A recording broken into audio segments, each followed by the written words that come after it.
J'ai 39 ans, je suis mariée, j'ai 4 enfants, je suis en disponibilité de la fonction publique, et voilà.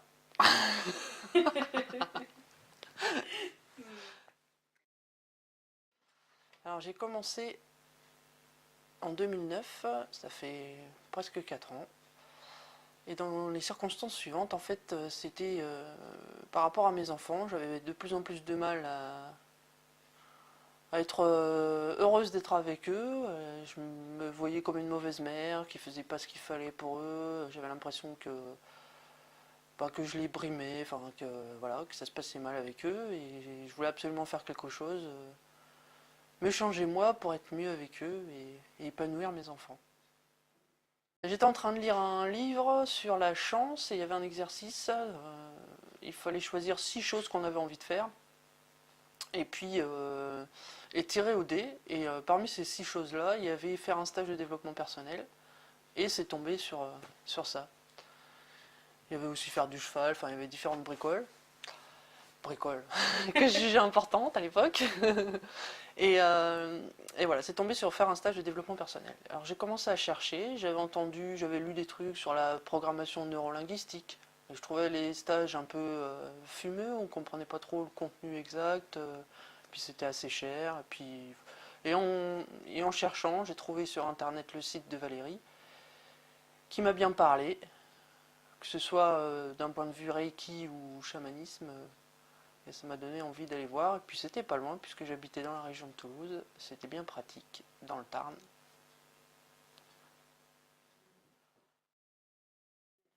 J'avais essayé une méthode de CD en vente sur internet, un certain Bruno Lallemand.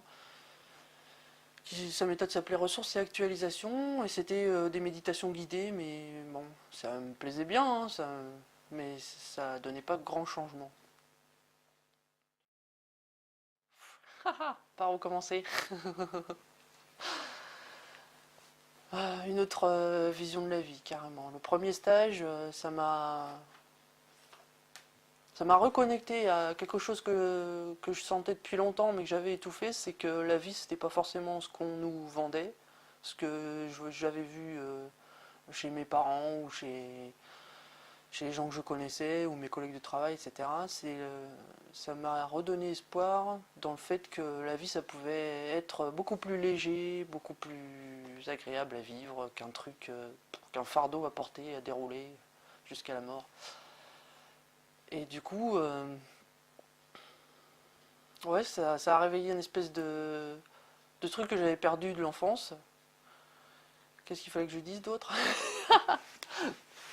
Je sais plus. C'était quoi la question? Qu'est-ce que ça m'a apporté? Ouais. Donc déjà, ce premier stage, ça a réveillé ça chez moi. Et ça m'a... Enfin, une fois qu'on met le doigt dedans, on peut plus s'arrêter, quoi. Et au fil du temps, donc j'ai compris qu'il y avait un programme et qu'on n'était pas forcément ce programme et qu'on avait des choses à effacer pour vivre de façon plus légère.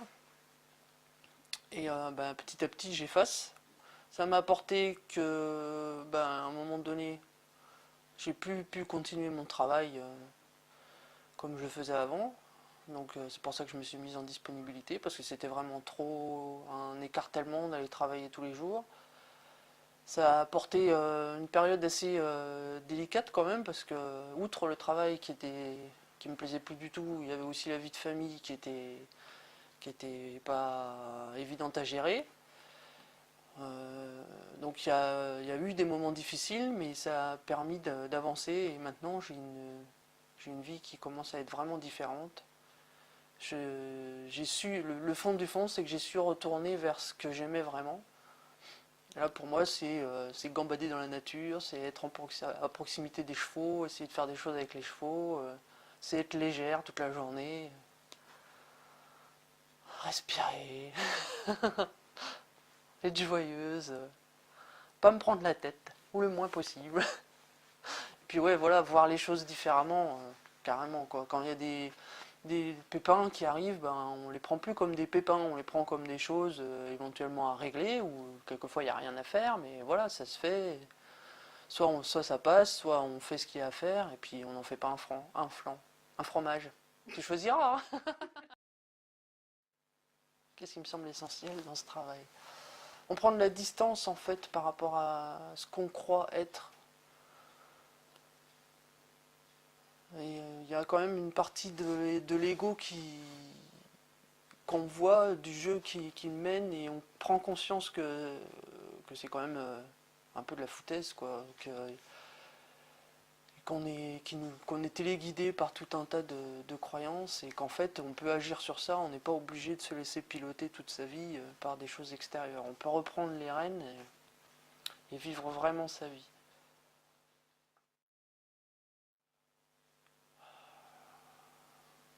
Bah déjà de l'ouverture quand même, parce qu'il faut avoir envie d'aller chez Valérie. C'est un premier pas qui n'est pas forcément évident à faire pour tout le monde. Je pense qu'une fois qu'on y est, on accroche ou on n'accroche pas du tout. Et si on accroche, bah, faut continuer à s'ouvrir à l'amour de Valérie, à l'amour des autres, à l'amour qu'on peut se porter à soi-même.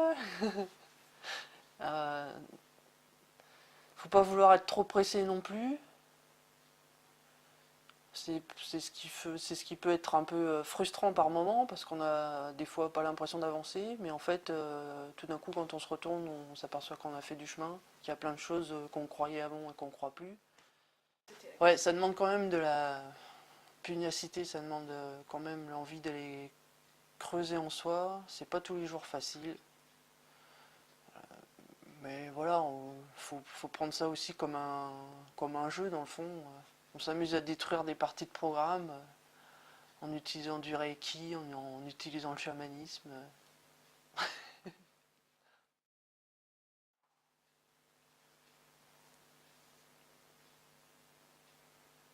Je saurais pas te dire comme ça. Il y a eu plein de choses, hein. Il y a eu plein de choses. L'inventaire, qui a permis de se mettre directement face à son programme. Il y a eu le stage Love Love aussi, avec des méditations de perfection fabuleuses. C'était vraiment commencer à réapprendre à s'aimer soi. Il y a les séminaires de guérison qui sont aussi des sacrés moments. Il y a une magie de groupe qui opère, des soins qui sont fantastiques. Tout ça dans l'amour des uns et des autres, sans le non-jugement. Toutes ces règles aussi, ouais, qu'on vit en stage, de pas se juger les uns les autres, de pas projeter, enfin, ça permet d'être plus léger aussi. D'oser, oser aller vers les autres. Qu'est-ce que je peux dire d'autre? Je sais pas, chaque stage est différent et on se rend pas forcément compte tout de suite de ce que ça apporte, mais je crois qu'ils apportent tous leur pierre. Quel changement? Bah, une remise en cause de ma vie quand même, hein. J'ai quitté mon petit carcan doré de la fonction publique. Euh, j'ai osé aller vers d'éventuelles difficultés financières, qu'il n'y a pas pour le moment d'ailleurs, mais avec une baisse de revenus pour la famille de plus des 2 tiers. Euh, Oser aller vers ce que j'aime en se disant bah tant pis, c'est peut-être pas exactement ça qui me fera retrouver un autre boulot, mais voilà, c'est ça que j'ai envie de faire maintenant. Oser affronter aussi le regard de la famille, c'est pas toujours évident, ouais.